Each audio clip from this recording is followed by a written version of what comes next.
नमस्कार दोस्तों, आप सभी का स्वागत है। आज हम आपके लिए लेकर आए हैं जुलाई 2021 के पीटी का सभी महत्वपूर्ण बिंदु। दोस्तों, इस वीडियो में जुलाई के पीटी का सभी महत्वपूर्ण बिंदुओं को शामिल किया गया है, इसलिए आप इस वीडियो को शुरू से अंत तक जरूर देखिए। तो चलिए शुरू करते हैं। पहला बिंदु 2DG। 2DG क्या है? 2 डिऑक्सी डी ग्लूकोज, इसका फुल फॉर्म। कोरोना के इलाज हेतु डीआरडीओ द्वारा विकसित दवा है ये, और डीआरडीओ द्वारा विकसित किया गया है डीआरडीओ के institute of nuclear medicine and allied services INMAS, इसके द्वारा विकसित किया गया है। डॉक्टर रेड्डी लेबोरेटरीज के सहयोग से, डॉक्टर रेड्डी लेबोरेटरीज हैदराबाद के सहयोग से विकसित किया गया है डीआरडीओ के इनमास के द्वारा। इस दवा के आपातकालीन इस्तेमाल को अनुमति दी गई है drug controller general of India के द्वारा। केंद्रीय रक्षा मंत्री राजनाथ सिंह और स्वास्थ्य मंत्री हर्षवर्धन द्वारा 17 मई 2021 को औपचारिक रूप से इसे लॉन्च किया गया है 2DG, इस दवा को।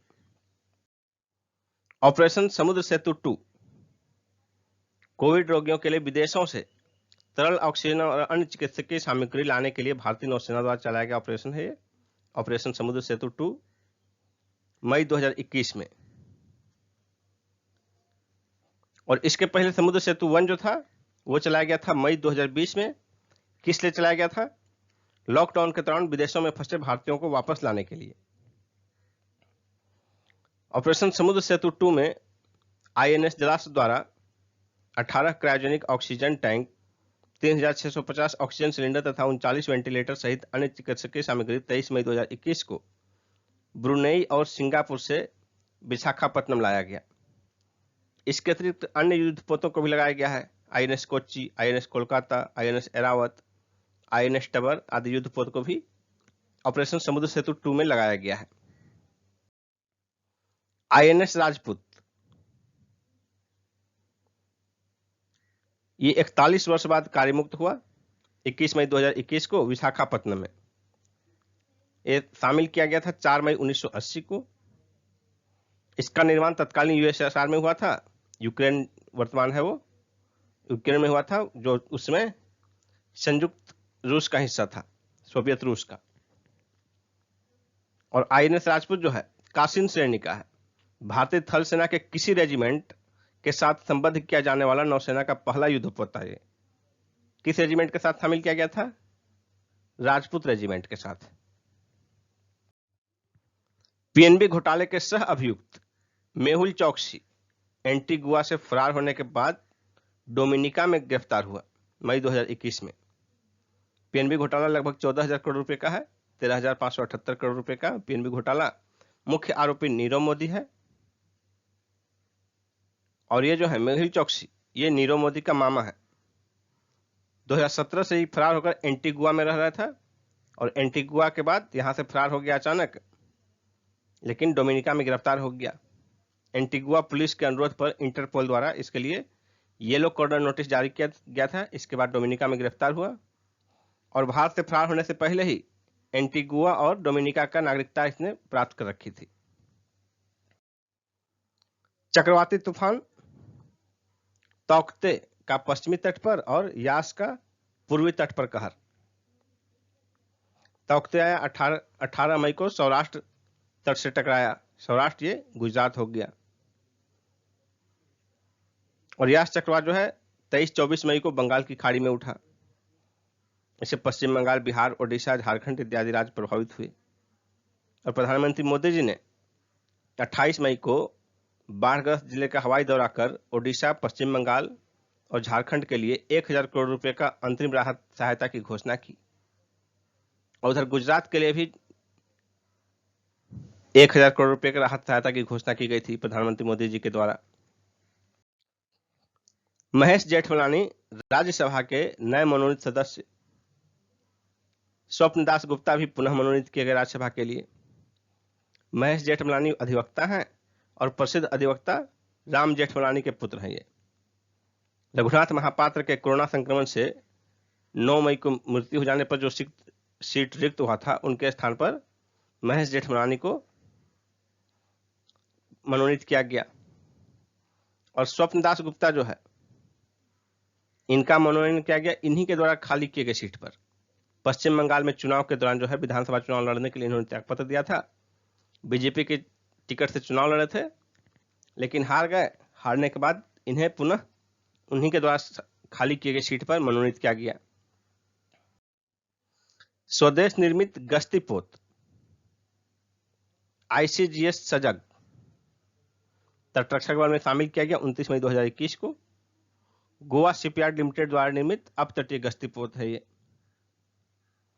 TET टीचर एलिजिबिलिटी टेस्ट शिक्षक पात्रता परीक्षा की मान्यता अब आजीवन कर दी गई है, और इसके पहले जो है यह मान्यता 7 वर्ष तक ही लागू थी। 7 वर्ष के लिए वैलिड था TET का रिजल्ट, लेकिन अब इसकी वैलिडिटी लाइफ टाइम हो गई है, और यह प्रभावी होगा 1 जनवरी 2011 से। यानी कि 1 जनवरी 2011 के बाद जो भी लोग सफल हुए थे, मान लीजिए कि कोई 1 जनवरी के बाद हुआ, फरवरी 2011 में यदि सफल हुआ, तो 7 वर्ष बाद फरवरी 2018 से इसकी वैलिडिटी समाप्त हो जाती थी। लेकिन 1 जनवरी 2011 के बाद जो भी लोग पास हुए हैं, सबकी वैलिडिटी लाइफ टाइम के लिए कर दी गई है। दूरदर्शन के इंटरनेशनल चैनल शुरू करने का प्रसार भारती की योजना है, DD इंटरनेशनल नाम से।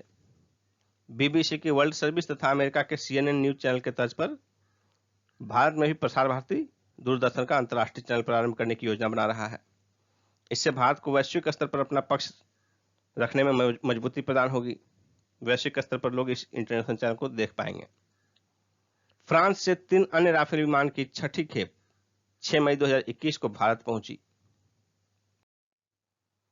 पश्चिम बंगाल में विधान परिषद के गठन का प्रस्ताव राज्य मंत्रिमंडल द्वारा पारित किया गया 17 मई 2021 को वर्चुअली आयोजित बैठक में। इसके पहले बता दें कि 1952 में वहां गठित किया गया था विधान परिषद, लेकिन 1969 में समाप्त कर दिया गया। और देखिए वर्तमान में 6 राज्य में विधान परिषद है। वो 6 राज्य हैं उत्तर प्रदेश, बिहार, आंध्र प्रदेश, तेलंगाना, महाराष्ट्र और कर्नाटक। इसमें से आंध्र प्रदेश में विधान परिषद के समाप्त किए जाने का प्रस्ताव केंद्र के पास लंबित है। अब जो यहाँ विधान परिषद के गठन का प्रस्ताव पारित किया गया मंत्रिमंडल में, इसके बाद ये केंद्र सरकार के पास भेजा जाएगा। वहां पारित होने के बाद ही विधान परिषद के गठन की स्थिति संभव हो पाएगी। उसी तरह राज्य मंत्रिमंडल द्वारा पारित असम में 2010 में पारित किया गया, और राजस्थान में 2012 में पारित किया गया। ये प्रस्ताव अभी जो है केंद्र सरकार के पास लंबित है। 2021 में मानसून सामान्य रहने का मौसम विभाग का दूसरा पूर्वानुमान 1 जून 2021 को जारी किया गया। संशोधित पूर्वानुमान, इसमें कहा गया कि सामान्य से 101% होगी, सामान्य की 101% बारिश होगी 2021 के मानसून में। लेकिन इसके पहले जो 16 अप्रैल को जारी किया गया था पूर्वानुमान, उसमें कहा गया था कि 98% होगा। तो सामान्य रहने का क्या स्थिति है? जो दीर्घकालिक औसत है उसका 96 से 104% के बीच यदि बारिश होती है तो उसे सामान्य माना जाता है।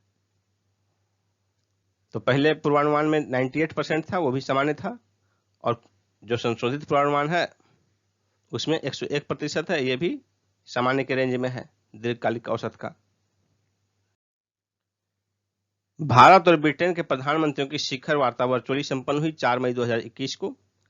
इसके पहले यह वार्ता जो है 25-26 अप्रैल को ब्रिटिश प्रधानमंत्री बोरिस जॉनसन के भारत यात्रा का कार्यक्रम था, उसी दौरान होना था, लेकिन कोविड-19 की दूसरी लहर के कारण ये यात्रा रद्द कर दी गई, और इसका आयोजन 4 मई 2021 को वर्चुअली संपन्न हुआ। और इसमें ये जो शिखर वार्ता हुई, इसमें 2030 तक द्विपक्षीय व्यापार को दोगुना से अधिक करने का लक्ष्य तय किया गया है। उसके साथ ही एक उन्नत व्यापार साझेदारी इनहैंस ट्रेड पार्टनरशिप का शुभारंभ भी किया गया दोनों देशों के बीच। इस वार्ता के दौरान 9 विभिन्न समझौता ज्ञापन पर हस्ताक्षर हुए। भारत ब्रिटेन नवाचार वैश्विक नवाचार साझेदारी की घोषणा भी इस वार्ता के दौरान की गई। भारत और यूरोपीय संघ की 16वीं शिखर बैठक हाइब्रिड तरीके से संपन्न हुई 8 मई 2021 को। पुर्तगाल की मेजबानी में संपन्न हुआ। पुर्तगाल वर्तमान में यूरोपीय परिषद का अध्यक्ष है। इसकी मेजबानी में संपन्न हुआ ये। और हाइब्रिड तरीके का यहाँ तात्पर्य है कि ऑफलाइन और ऑनलाइन दोनों का कॉम्बिनेशन रहा। यूरोपीय यूनियन के सभी 27 देश जो है ऑफलाइन उपस्थित थे, जबकि भारत के प्रधानमंत्री मोदी जी वीडियो कॉन्फ्रेंसिंग के माध्यम से इसमें हिस्सेदारी किए। ये 16वां था और 15वां जो है पिछला जुलाई 2020 में भारत की मेजबानी में वर्चुअली संपन्न हुआ था, क्योंकि उस दौरान भी कोरोना की लहर जारी थी। और इसमें एक जो महत्वपूर्ण अनुबंध हुआ, पुणे मेट्रो रेल परियोजना के लिए 150 मिलियन यूरो के वित्त अनुबंध पर भारत सरकार के वित्त मंत्रालय तथा यूरोपीय निवेश बैंक के द्वारा हस्ताक्षर किया गया।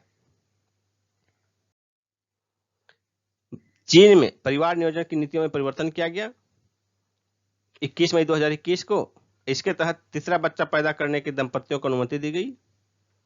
और इसके पहले आपको बता दें कि चीन की जनसंख्या जो है, 7वीं जनगणना का परिणाम आया है मई 2021 में।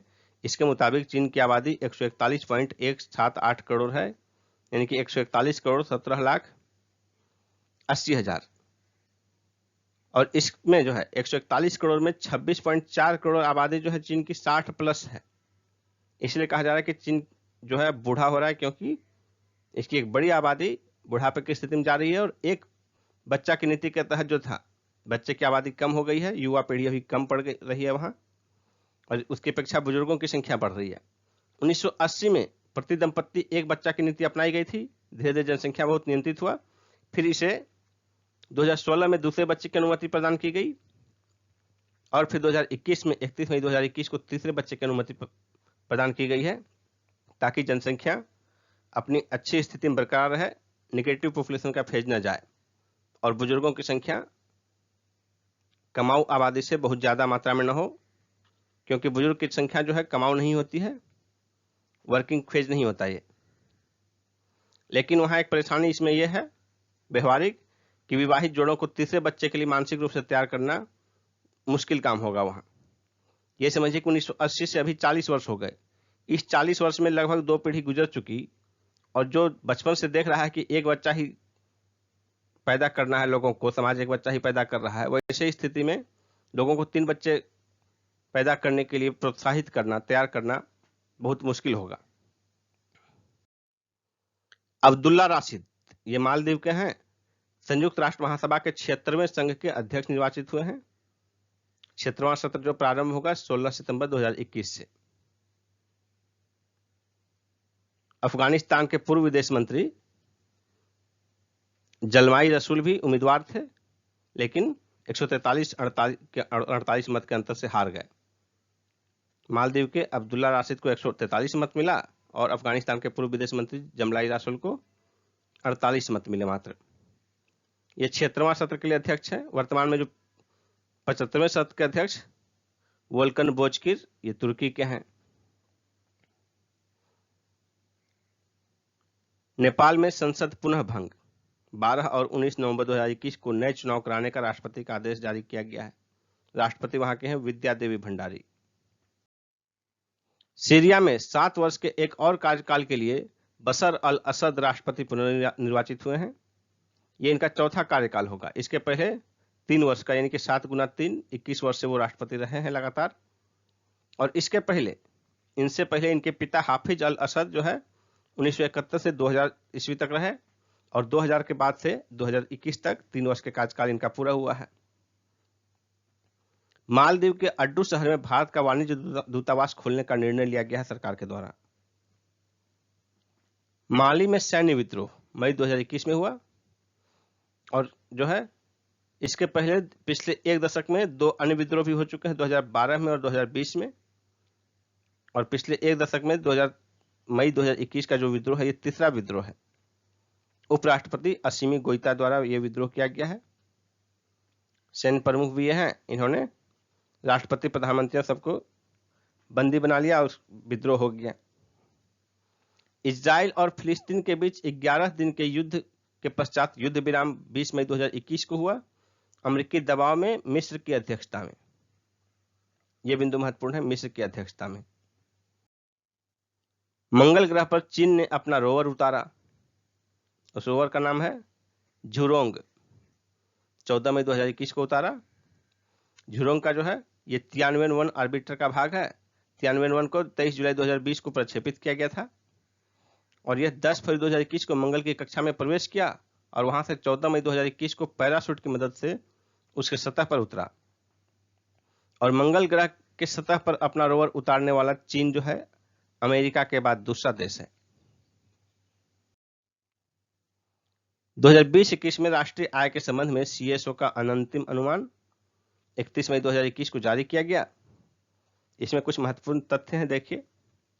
जीडीपी वृद्धि दर जो है -7.3% का अनुमान व्यक्त किया गया है, और इसके पहले इससे ज्यादा था, लेकिन अब धीरे घटाने का कारण यह है कि चौथा जो ये रहा, इसका वृद्धि दर टारगेट के हिसाब से नहीं हुआ, -7.4% 2020-21 में। तो उसके 4 तिमाही जो है, देखिए, पहली तिमाही में ये रहा ग्रोथ रेट, दूसरी तिमाही में ये, तीसरी में 0.5% और चौथी में 1.6। पहले तिमाही -24.4%, दूसरे में -7.4%।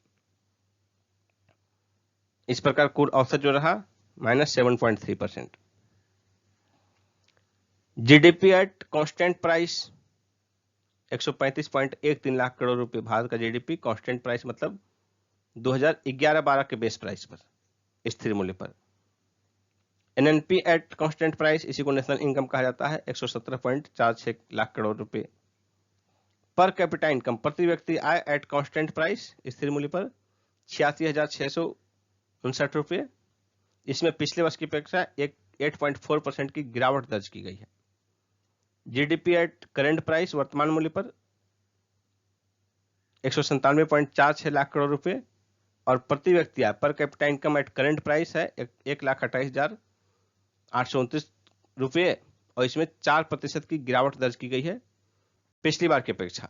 ये 2020-21 का है, तो पिछली बार यानी कि 2019-20 की अपेक्षा ये वृद्धि और कमी है।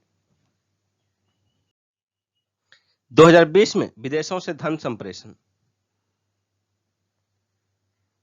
सर्वाधिक प्राप्तकर्ता की सूची देखिए।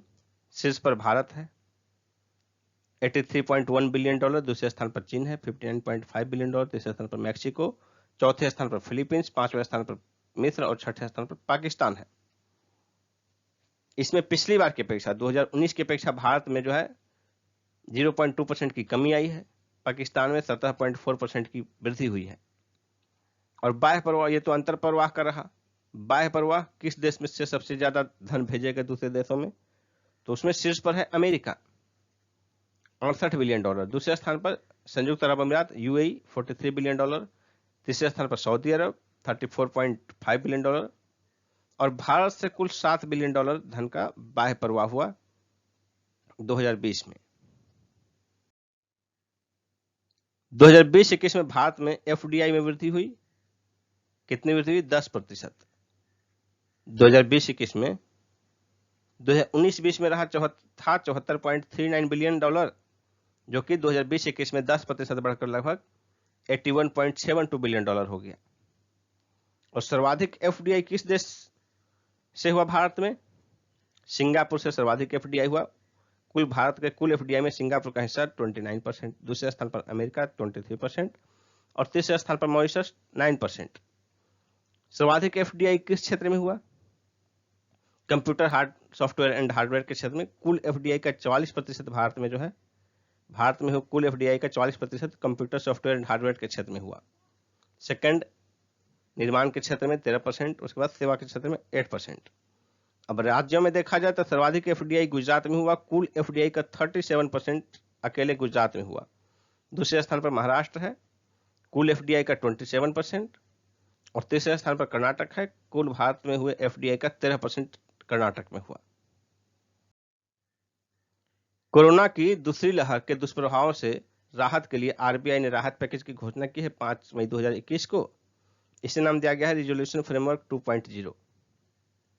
इसमें देखिए महत्वपूर्ण बिंदु जो है काम में के लिए एग्जाम में आने वाला, स्वास्थ्य सेवा क्षेत्र के लिए 50,000 करोड़ रुपए के अतिरिक्त ऋण को मंजूरी प्रदान की गई है, और 35,000 करोड़ रुपए के नए बॉन्ड्स खरीदने की आरबीआई ने घोषणा की है।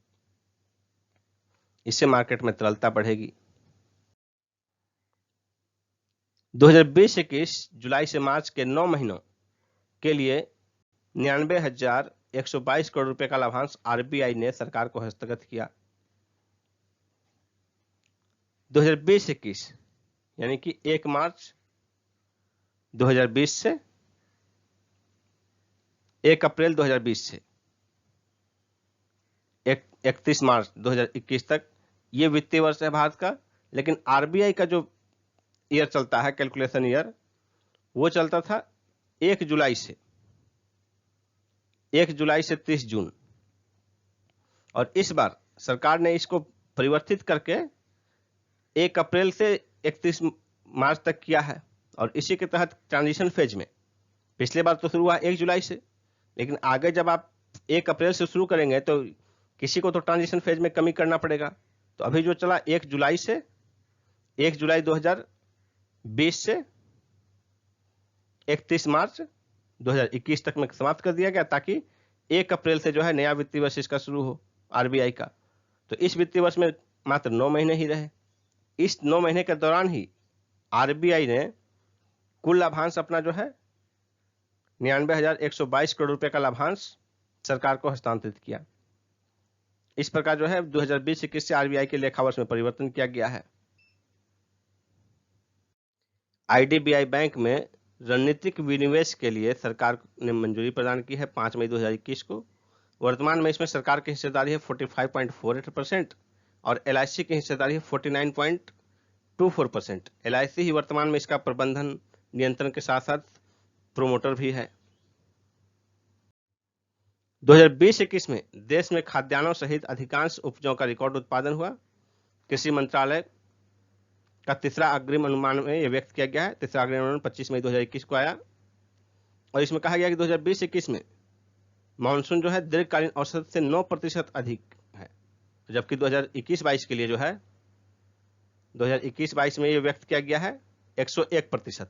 जो लेटेस्ट अग्रिम अनुमान है उसमें 101% दीर्घकालिक औसत का, यानी कि 1% अधिक, जबकि पिछली बार रहा 9% अधिक, यानी कि 109%। और रिकॉर्ड उत्पादन किसका किसका अनुमान व्यक्त किया गया है? कुल खाद्यान्न का, चावल, गेहूं, मक्का, चना, सरसों, मूंगफली, इन सब का रिकॉर्ड उत्पादन का अनुमान व्यक्त किया गया है। आरबीआई की 2020-21 की वार्षिक रिपोर्ट जारी की गई 27 मई 2021 को। इस रिपोर्ट का देखिए कुछ महत्वपूर्ण डाटा। मार्च 2021 के अंत तक कुल करेंसी नोट कितना मूल्य का था? 28,26,863 करोड़ रुपए का कुल करेंसी नोट था भारत के पास। और इसमें देखिए इतने रुपए के करेंसी नोट में सर्वाधिक मूल्य किसका? 500 रुपए के नोट का। इस कुल राशि का 68.4% जो है 500 रुपए के नोटों का है। उसके बाद 17.3% 2000 रुपए के नोटों का मूल्य है। तीसरे स्थान पर है 100 रुपए का नोट, जिसका मूल्य है 6.7%। ये तो नोटों का मूल्य हो गया। नोटों की संख्या की दृष्टि से देखा जाए कि कुल नोट में कितना संख्या किसका है, तो सर्वाधिक संख्या 500 रुपए के नोटों की है, जो कि कुल नोटों की संख्या का 31.1% 500 रुपए के नोट है। दूसरे स्थान पर है 10 रुपए का नोट, जिसका कि कुल नोटों की संख्या का 23.6% है। तीसरे स्थान पर 100 रुपए का नोट है 15.3%। ये तो बात हो गई नोटों की। अब सिक्कों का देखिए। सिक्कों का कुल 26,870 करोड़ रुपए मूल्य के सिक्के हैं। इसमें से सर्वाधिक मूल्य के सिक्के 5 रुपए के हैं, 33.1% मूल्य के सिक्के 5 रुपए के हैं। 2 रुपए के सिक्के 25.1% मूल्य के हैं। 1 रुपए के सिक्के 19.1% मूल्य के और 10 रुपए के सिक्के भी 19.1% मूल्य के हैं। कुछ और तथ्य देखते हैं इसका। इसमें कहा गया है कि बैंक घोटाले जो कि 1 लाख रुपए से अधिक राशि के हैं, उनकी संख्या पिछली बार की अपेक्षा 25% की गिरावट आई है। पिछले वित्तीय वर्ष के दौरान 8,703 था कुल बैंक घोटाले की संख्या 1 लाख से अधिक वाले, जिसकी संख्या लगभग 25% घटकर 7,363 हो गई है। और इन बैंक घोटालों की कुल राशि देखिए, पिछले वर्ष जहां 1.85 लाख करोड़ था, वहीं इस बार 1.38 लाख करोड़ रुपए का है। इसमें भी राशि में भी कमी आई है।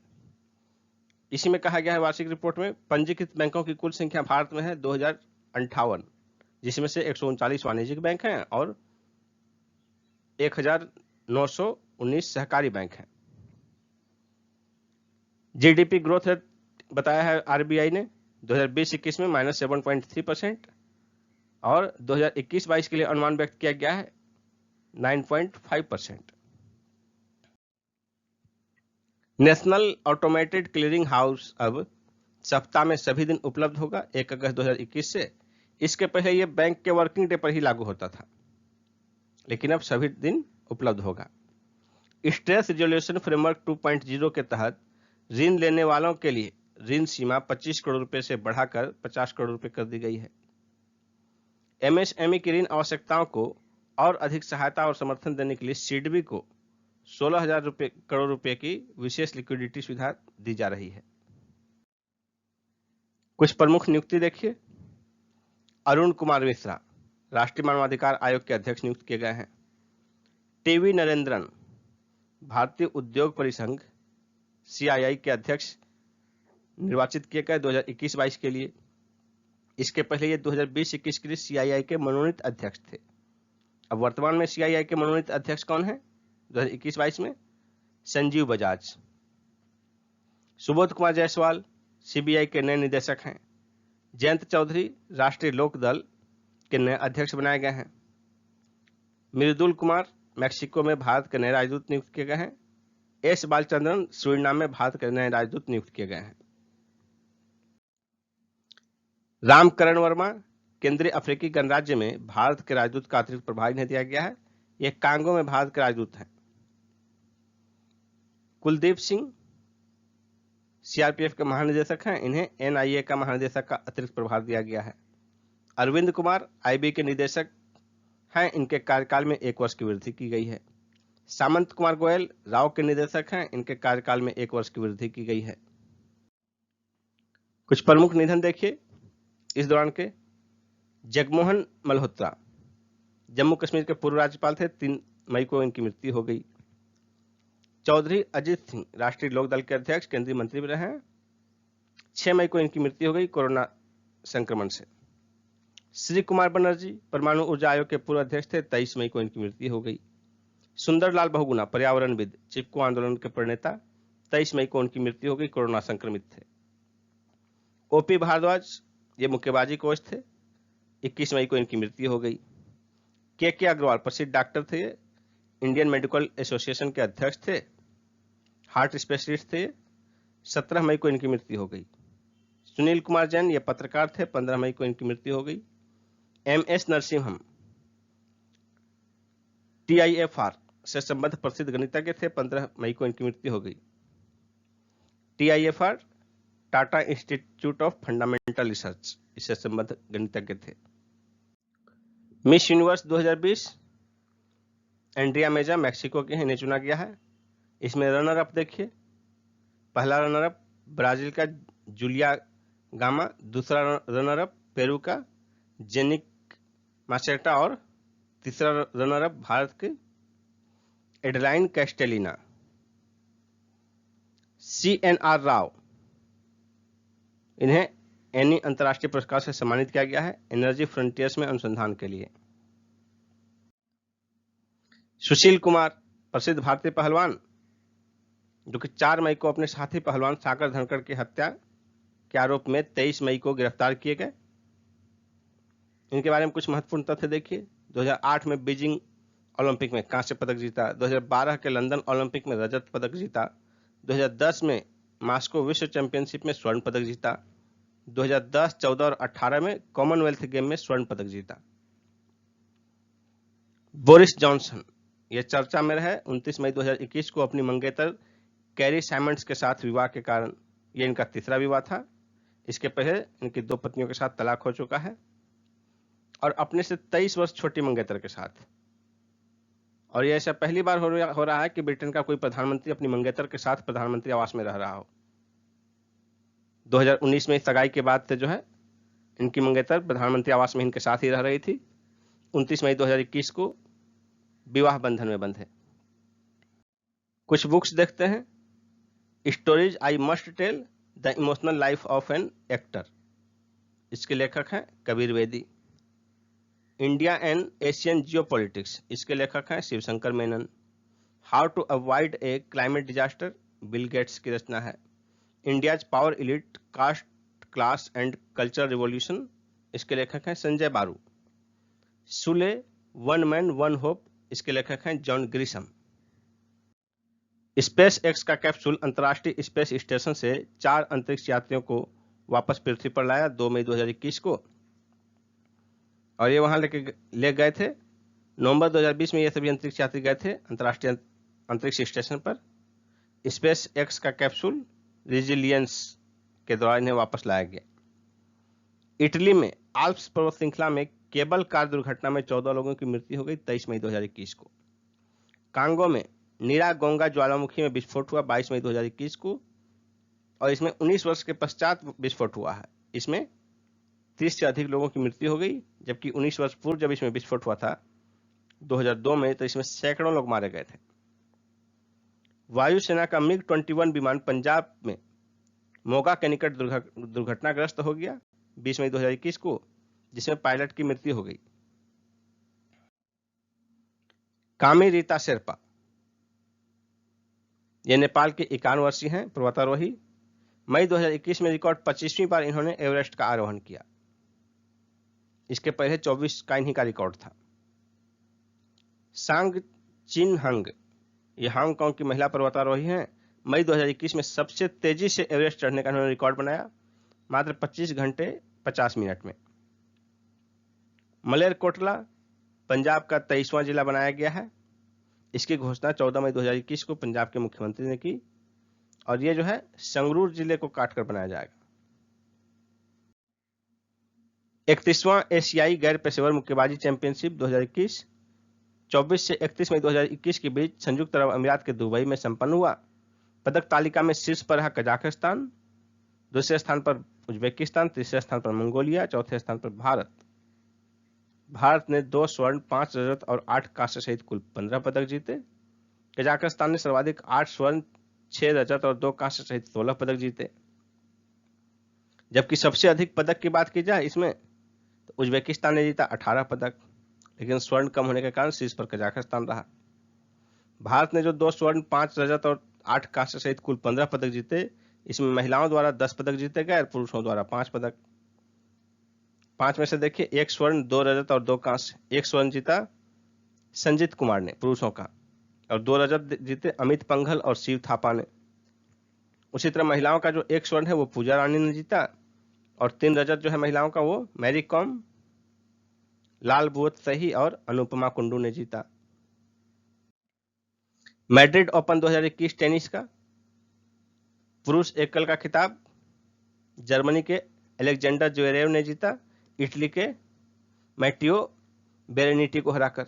उसी तरह महिला एकल का खिताब बेलारूस के आर्यना सबालेंका ने जीता, ऑस्ट्रेलिया के एश्ले बार्टी को हराकर।